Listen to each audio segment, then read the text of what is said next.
जय श्री राम दोस्तों इंस्टाग्राम और ऑनलाइन प्यार के चक्कर में दो गर्लफ्रेंड रखने का इतना बड़ा खामियाजा सूरज को भुगतना पड़ेगा, ये वो जानता तक नहीं था। आज उसे सलाखों के पीछे जाना पड़ेगा और हो सकता है उसे फांसी भी हो दो गर्लफ्रेंड रखने के चक्कर में। और गर्लफ्रेंड वो इंस्टाग्राम से बनाता है।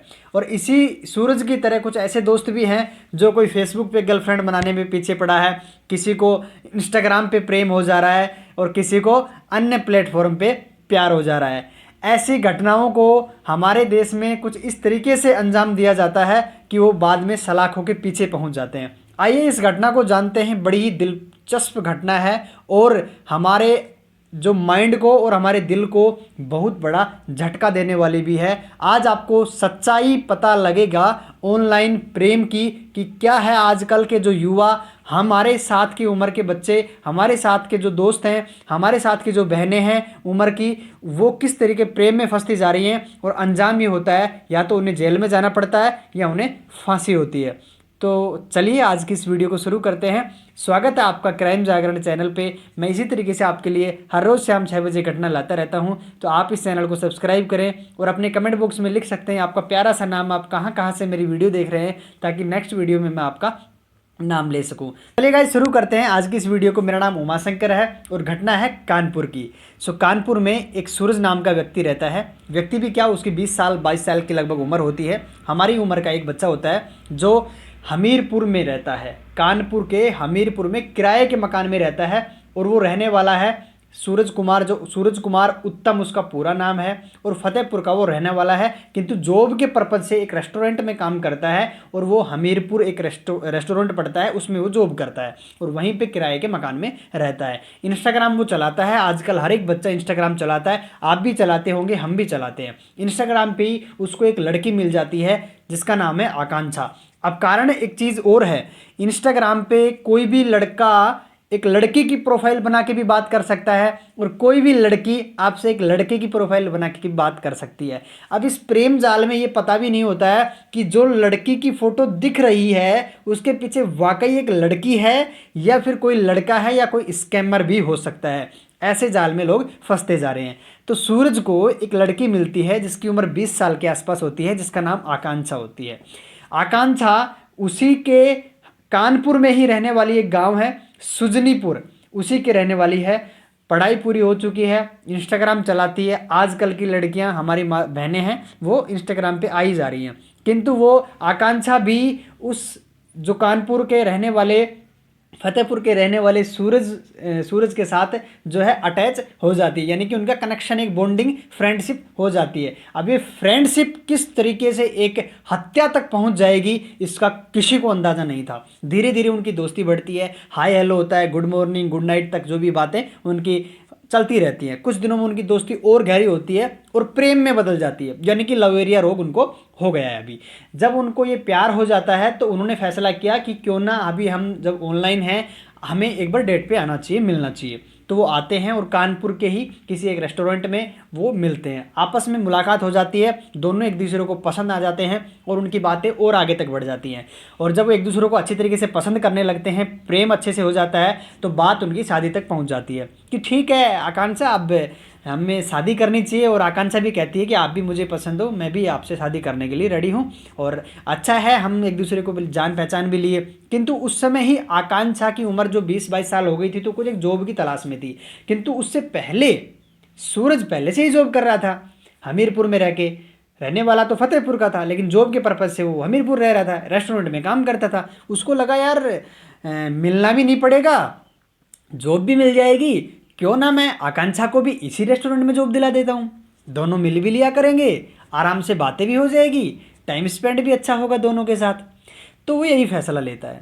और सूरज कहता है एक दिन आकांक्षा से, आकांक्षा अगर आप रेडी हो तो मैं आपको मेरे ही रेस्टोरेंट में, यानी कि जिस रेस्टोरेंट में मैं काम करता हूँ उसी रेस्टोरेंट में मैं आपको जॉब दिला देता हूँ। तो बोलती है कि सुजनीपुर से मुझे आने में बड़ी समस्या होगी।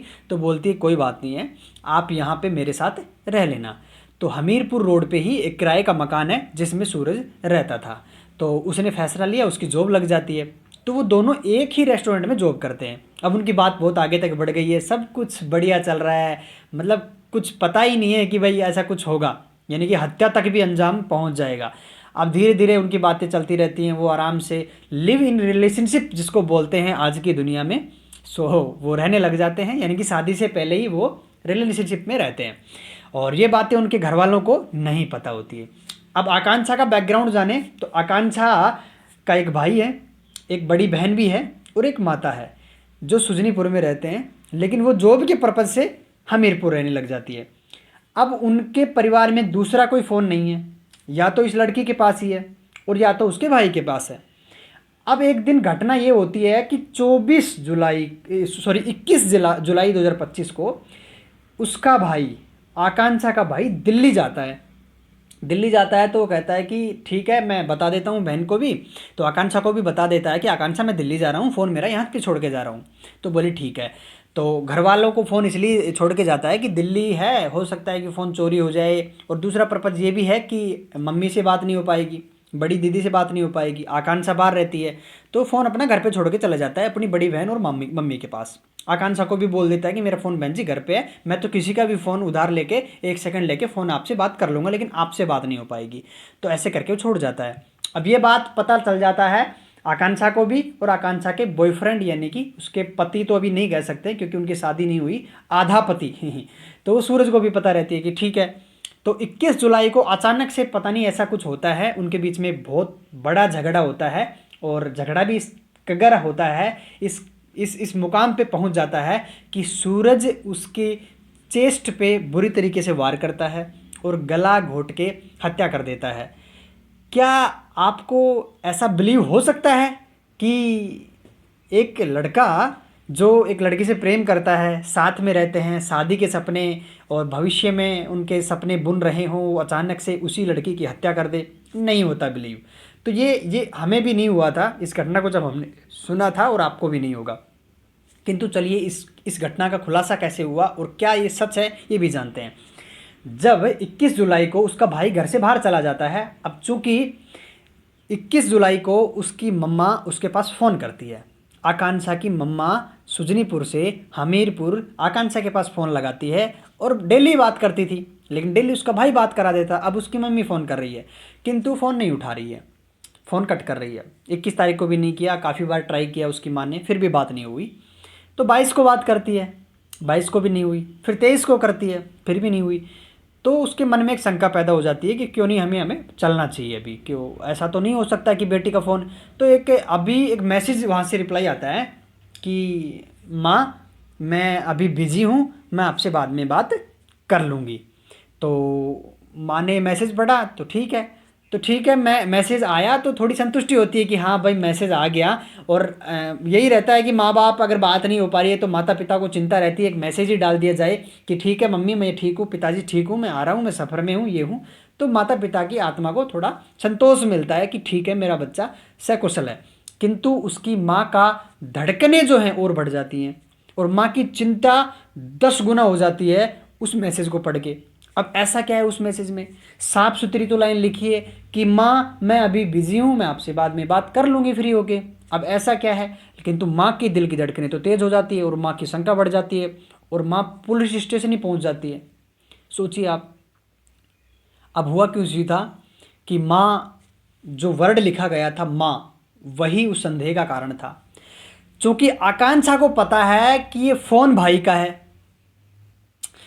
अब उस आकांक्षा को जो लिखना चाहिए था तो भाई लिखना चाहिए था कि भाई मैं यहां नहीं हूं, लेकिन वो फ़ोन पे लिख रही है कि माँ। अब उसको डाउट हो गया, क्योंकि ये पता है कि भाई का फ़ोन है ये, तो माँ क्यों लिखा, ये मन में बात उसके बैठ जाती है, उसको संदेह हो जाता है। अब वो पुलिस स्टेशन जाती है, पुलिस में कंप्लेंट कराती है, तो पुलिस सर्च करके वहाँ तक पहुँच जाती है। कहाँ तक?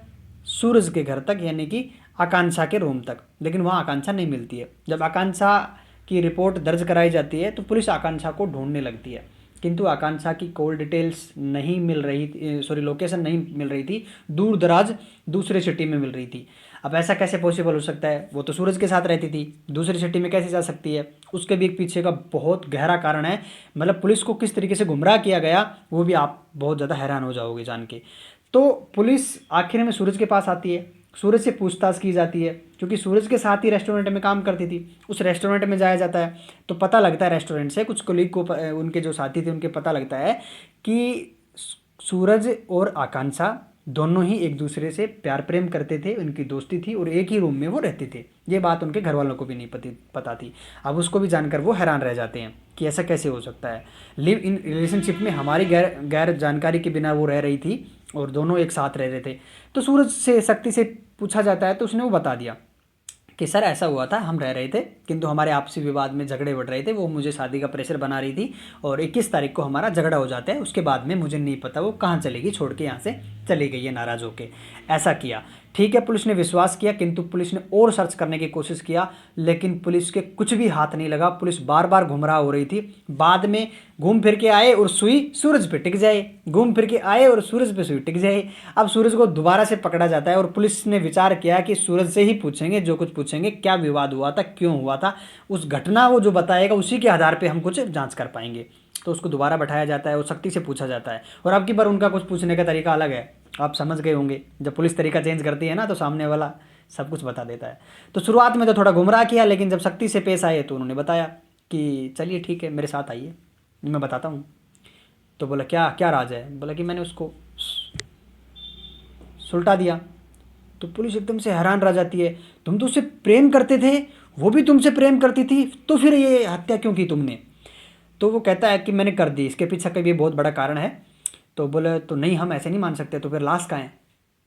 तो बोला ठीक है मैं लाश दिखाता हूँ। तो उन पुलिस वालों को लेके जाता है वो कानपुर से लगभग 100 किलोमीटर दूर, जहाँ एक बांदा स्थान है, वहाँ पे एक बड़ा सारा डैम है, पुल है और उस पुल के नीचे से यमुना नदी, चिल्ला घाट जिसको बोला जाता है, बांदा में चिल्ला घाट है, उसके नीचे से यमुना तेज उफान गंगा यमुना मैया का और बुरी तरीके से बह रही है।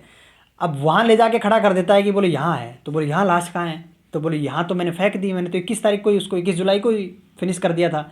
तो बोला तो तू लाश कैसे लेके आया यहाँ तक? बोला मैं लाश यहाँ लेके आया, इस नदी में मैंने फेंक दिया और वो यहाँ से बह गई। अब पुलिस विश्वास नहीं करती है क्योंकि एक व्यक्ति 20-22 साल की लड़की को मारना, उठा के 100 किलोमीटर के तक के सफ़र पे लेके जाना और इस डैम से उठा के अकेले ही फेंक देना पॉसिबल नहीं है। जब पुलिस ने और शक्ति से पूछा तो उसने अपने दोस्त का नाम लिया। दोस्त बोला कि ये दोस्त था, इस दोस्त ने मेरी मदद करी, इस दोस्त ने मेरी रूम से उसको हमने झोले में डाला, बैग में डाल के उसको लेके आए और मेरे दोस्त की बाइक पे लेके आके हम यहाँ पे यहाँ तक आए, हम दोनों ने मिलके उसको यहाँ से बैग समेत उसमें फेंक दिया। तो लगभग इस घटना को 4 महीने बीत चुके थे, तब ये घटना जो है उस लाश को फेंके हुए 4 महीने बाद ये खुलासा हो रहा है। तो क्योंकि उस बीच तो पुलिस उसको ढूंढने में लगी रही, गुमशुदगी की उस चीज़ में थी, लेकिन लास्ट में आके अटके ना वो तो सूरज पे कि भाई नहीं मिल रही है, तो फिर तो यही है इसका कुछ ना कुछ कारण। 4 महीने बाद अब जिस लाश को 4 महीने पहले फेंका गया और यमुना मैया इतना तेज बहाव, तीव्र वेग, कहाँ वो लाश फेंकी गई होगी, कहाँ वो चली गई होगी, नदी में रहने वाले जीव खा गए या फिर वो कहीं कोसों दूर चली गई, इसका तो कुछ कह नहीं सकते। पुलिस ने वहाँ सर्च करना शुरू किया तो नहीं मिली। तो उससे फिर पूछा जाता है कि आखिर तुमने अपनी आकांक्षा, अपनी प्रेमिका को, जो होने वाली आपकी पत्नी थी, उसको क्यों ही मार दिया जब आप अच्छे से लिव इन रिलेशनशिप में रह रहे थे? तो वो बताता है कि इसके पीछे का कारण था कि 21 जुलाई 2025 से पहले हमारे झगड़े शुरू हो जाते हैं और झगड़े का कारण ये था कि वो मेरा फ़ोन इंस्टाग्राम देख लेती है।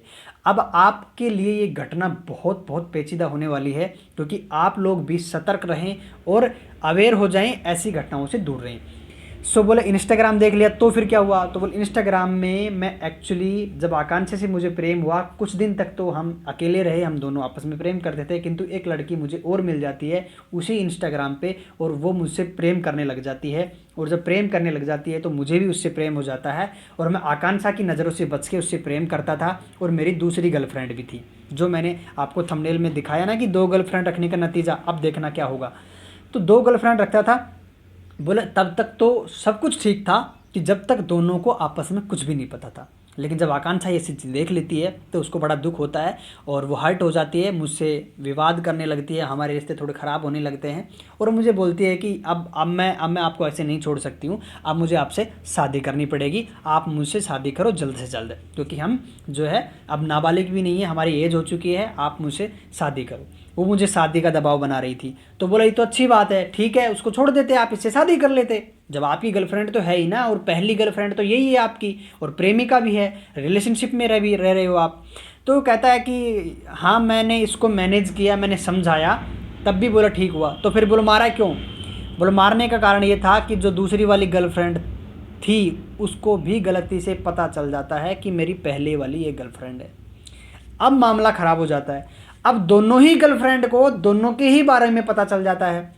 आकांक्षा को भी पता लग गया था पहले ही कि इसकी दूसरी गर्लफ्रेंड है, और दूसरी वाली गर्लफ्रेंड को भी पता लग गया कि इसकी पहले से ही कोई आकांक्षा गर्लफ्रेंड है, और लिव इन रिलेशनशिप में भी रह रहा है, एक साथ जॉब भी कर रहे हैं, एक ही गांव के भी हैं। तो वो बहुत ज़्यादा जो है डिस्टर्ब हो जाती है और कहती है कि आप उसी के साथ रहो। अब पुरानी चीज़ का अट्रैक्शन और ज़िंदगी में नई वाली आने वाली चीज़ का अट्रैक्शन पुरानी वाली से ज़्यादा होता है। अब पुरानी वाली को छोड़ने के लिए भी इंसान तैयार रहता है, लेकिन नई वाली को नहीं छोड़ सकता है, क्योंकि नए नए खिलौने अच्छे लगते हैं। जैसे खिलौना पुराना हुआ तो लोग उसको फेंक देते हैं, क्योंकि आजकल रिलेशनशिप और रिलेशंस और प्यार और प्रेम कुछ ऐसे हो गए हैं कि यूज एंड थ्रो इस तरीके से। मैं मेरे बिहाफ पे नहीं, घटनाओं के आधार पे बता रहा हूँ। इस व्यक्ति को, सूरज को ऐसा नहीं करना चाहिए था। आप लोगों की क्या राय है? क्या इसको पहले से जो आकांक्षा इतनी लॉयल लड़की मिल चुकी थी और पसंद भी एक दूसरे को करते थे, सुंदर भी हैं, आपने देखा होगा फोटो में, दोनों ही अच्छे से रह रहे थे, क्या इसको दूसरी लड़की से प्रेम करना चाहिए था? क्या उसको अपनी लाइफ में एंट्री देनी चाहिए थी? आप लोगों की क्या राय है? लेकिन अब वो लड़की जब छोड़ के जा रही थी तो वो बोलता है कि आप मुझे छोड़ के मत जाओ, मैं आपके बिना नहीं रह सकता। बोला आपको या तो आकांक्षा के साथ रहना होगा या मेरे साथ रहना होगा। और अक्सर ऐसी ही शर्त रखते हैं हर एक व्यक्ति, हर एक लेडीज़, हर एक औरत, हर एक लड़की भी, जो भी प्रेमिका बोल सकते हैं उसको, कि या तो उसके साथ रह ले या इसके साथ रह ले। तो जब बोलती है कि आपको आकांक्षा के साथ रहना है तो मुझे भूल जाओ, और मेरे साथ रहना है तो मैं आपकी ज़िंदगी में वापस लौट के आ सकती हूँ, किंतु आकांक्षा की हत्या करनी पड़ेगी और मुझे प्रूफ भी देना पड़ेगा। सूरज का दिमाग खराब हो जाता है कि यार ये आप क्या कह रही हो, मैं आकांक्षा की हत्या कैसे कर सकता हूँ, मैं मर्डर नहीं कर सकता उसका। लेकिन वो जब दबाव बनाती है, कुछ दिन बीत जाते हैं और इसी तरीके से वो अपनी जिद पे अडिग रहती है। आखिर सूरज अपनी दूसरी वाली गर्लफ्रेंड की जिद के आगे हार मान लेता है, और जब उनके रिश्ते तो वैसे ही ख़राब हो रहे थे तो सोचा कि ठीक है ये तो रहना नहीं चाहती, शादी का दबाव बना रही है, वो नहीं रहेगी, उसका अट्रैक्शन ज़्यादा, क्योंकि नई चीज़ है ना, नई गर्लफ्रेंड है तो उसका अट्रैक्शन ज़्यादा था, तो उसको मारने का फैसला ले लेता है।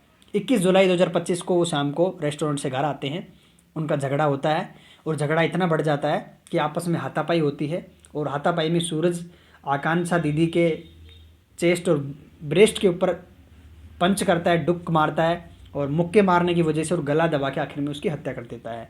अब हत्या करने के बाद में अपने दोस्त को बुलाता है, उसको बैग में डालता है, बैग में डाल के वहाँ पे फेंक के आ जाते हैं, जो मैंने आपको बताया था कि 100 किलोमीटर दूर कानपुर से चिल्ला घाट यमुना नदी के डैम के ऊपर से वो फेंक देते हैं। लेकिन अब पुलिस बोलती है कि अब तो डेड बॉडी तो नहीं मिल रही, अब पुलिस को प्रूफ नहीं मिल रहा है कि अब करे तो करे क्या, अब इसका कोर्ट में कैसे पेश करें, क्योंकि कोर्ट में तो ये जो कहानी बता रहा है ये तो वहाँ कोर्ट में जाके कह देगा कि सर मैंने पुलिस के दबाव में मैंने अपना जुर्म जो है कबूल कर लिया, क्योंकि मेरे को ये रिमांड पे लेते, तो वहाँ तो बिना प्रूफ तो काम चलेगा नहीं। अब पुलिस और हैरान है, तो पुलिस ने और पूछा कि बोल तो ठीक है, तुमने मार दिया, ये बात हम तुम्हारी मान लिया कि तुम्हारी कोई दूसरी गर्लफ्रेंड भी है, क्योंकि उसका कोई प्रूफ तो तुम दे नहीं रहे हो, तो अब लेकिन ये बताओ कि तुमने उनको प्रूफ क्या दिया।